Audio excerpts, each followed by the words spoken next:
Where does evil live? Do you know where to find evil? Well, it isn't hard. Just go to your nearest city, because cities are the nest of evil. That's right. They always have been. But now there's just more and more evil in our cities than there's ever been before. Now, you don't have to be evil to live in a city, but it's around you. It's around you a lot more than you think. You elect evil leaders. You put them in charge. They do evil things. They may not seem evil to you, but to somebody on the outside looking in that has a clear mind, it's evil. Sure the hell is evil. I'm telling you what.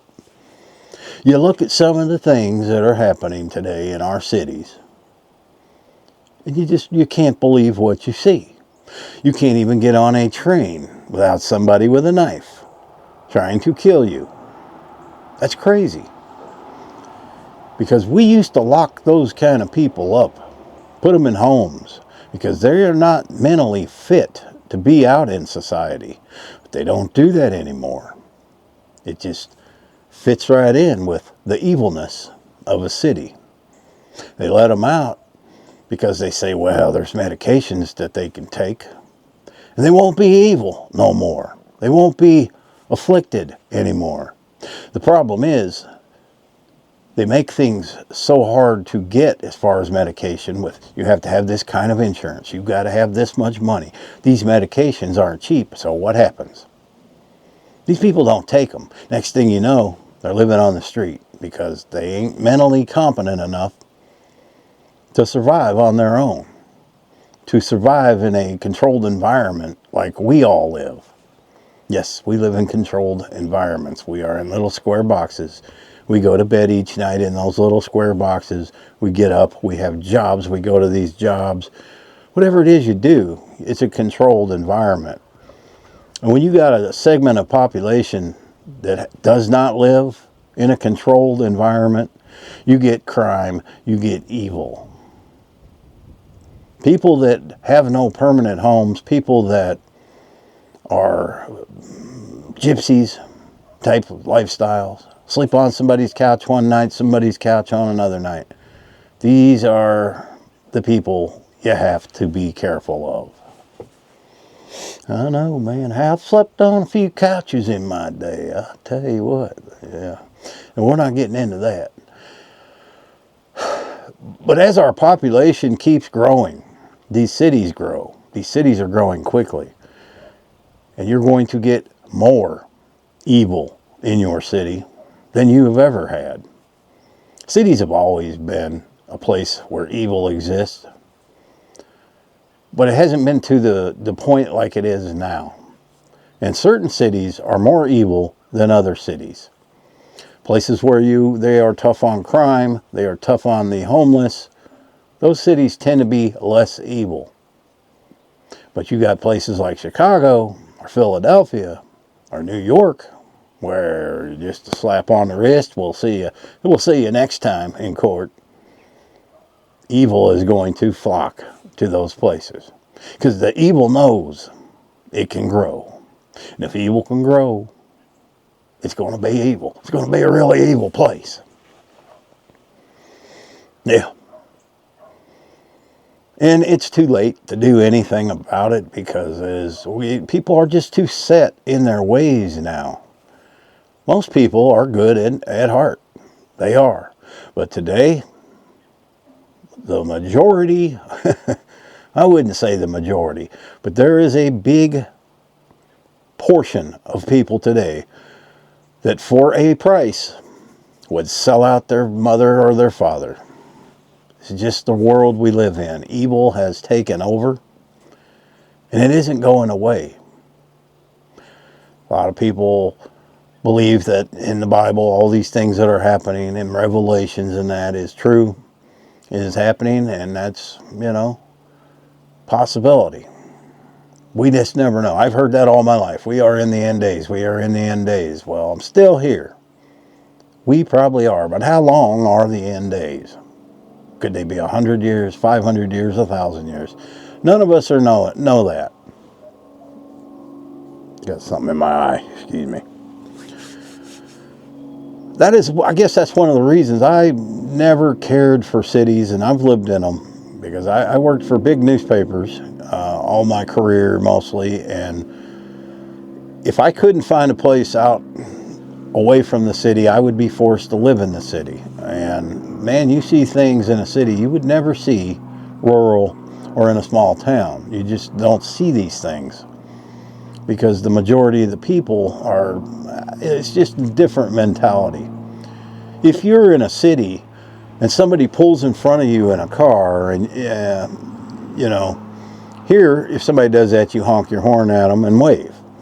You do that in the city, who knows what's going to happen? You could lose your life. You flip off the finger because why? You ain't going to ever see that person again. Chances are good. You will never see that person again because your city is so big, the chances of you meeting up with that person again, drives you to have behavior that you normally wouldn't have.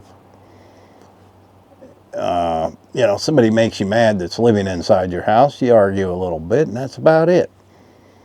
But things turn into violence in a lot of these cities because there's a lot of anger. Wherever you have evil, you have anger. Anger and evil are the same thing, pretty much. When evil people get angry, then that's where you're going to have trouble. And there's a lot more evil people today than there have ever been. Cities have always had evil people. The country has always had evil people. The difference is your chances of running into evil people are so much more increased today than ever before. Just a simple trip to the grocery store. You will never know what you're going to encounter going there or coming back. There's just a lot of people out there now that don't care, that they don't live like you and I do. They don't have jobs. They don't live the same way. They might make their living by stealing from you. They may make their living from selling drugs. They're not making their living an honest way, for the most part, for these evil people. All of the mental institutions have been shut down. When I was a kid, they were everywhere.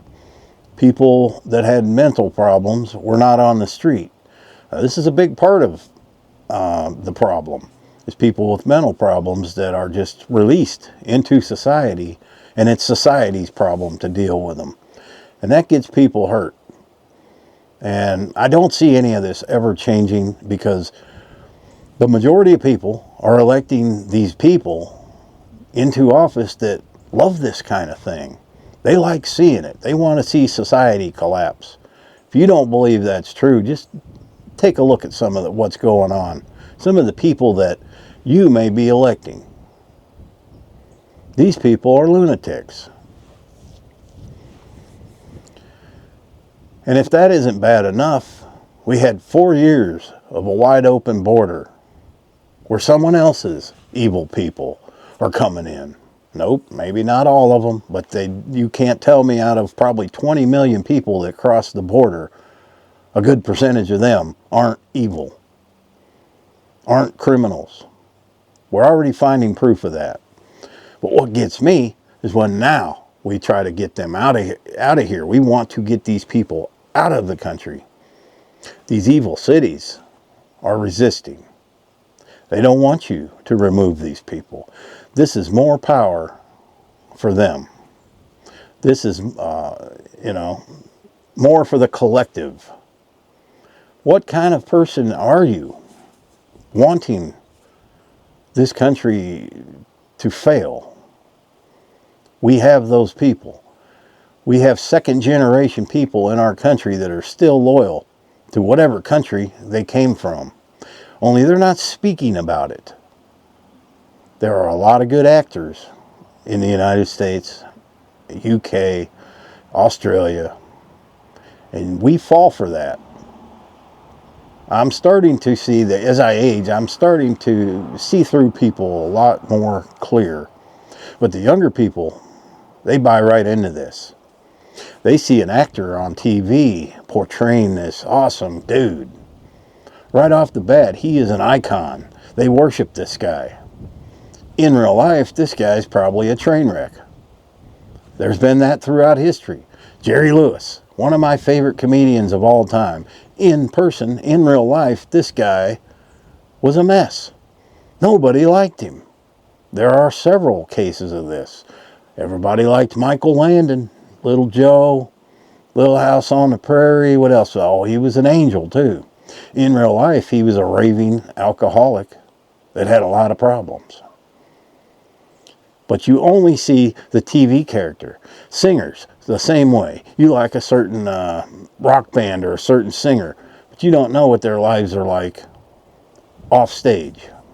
And people start idolizing these people. And, you know, that's been a problem ever since television was invented. People see these people as heroes, and they're just actors. They're just pretending to be something that you like, and they're good at it, and they get paid well for it because they're doing it for money, and money is evil. But that is one thing we all have to partake in, is money. We have to have it, but it is evil. It's the root of all evil, but we have to have it. I don't know. Where do all these weird things come into my head nowadays to make these videos what they do? You see cities, I guess from my perch, sitting out here, way, you know, a lot of miles away from any big city. I don't see it, but I see, you know, we see, you don't need to be in the city to not see these things. You can get on YouTube and see things. You can type in any city and see everything that's going on. Not all news reports are false. You got the regular Joe like me filming these things. You see them, you witness them. These big brawls, these breaking in the doors of, you know, 100 people running into a grocery store. Or no, they don't run into grocery stores. Running into a jewelry store, stealing jewelry, stealing high-end purses, Louis Vuitton, things like that. People are filming this. All the police wear cams, body cams. You see the real police. You know, we used to have cops, and that was as real as it. When that first came out, that was popular. There was nothing like it before. This was reality TV. And that's about all we enjoy anymore is reality TV. We like these evil shows. Anytime I do videos talking about something not necessarily evil, but something that's not good in our world, they do better. If I talk about puppy dogs and rescuing dogs and things like that, nobody wants to watch that. People don't like watching things that are non-evil. And what is evil, anyway? Well, it ain't good. Okay? That's what evil is. It ain't good. But it is here. It has always been here. But we seem to embrace evil a lot more nowadays than ever before. Our food is evil. The things in your food are evil. And if you went to change all of that tomorrow with the food, people would resist. There would be protests because they like their sugar. They like their carbs. They like their frozen pizzas. You cannot take something people have enjoyed for many years and immediately take it away. You can't do that. People will resist. They want evil. Evil comes in a lot of different forms. It's just how you recognize it. I guess that's it for my evil speech. I ain't made an evil speech in quite a while. Looks like some evil rain's about to drop on my head. So I better get my non-evil butt in the house. I might have a little evil in me. I don't know. I make these videos. Something. Happy trails.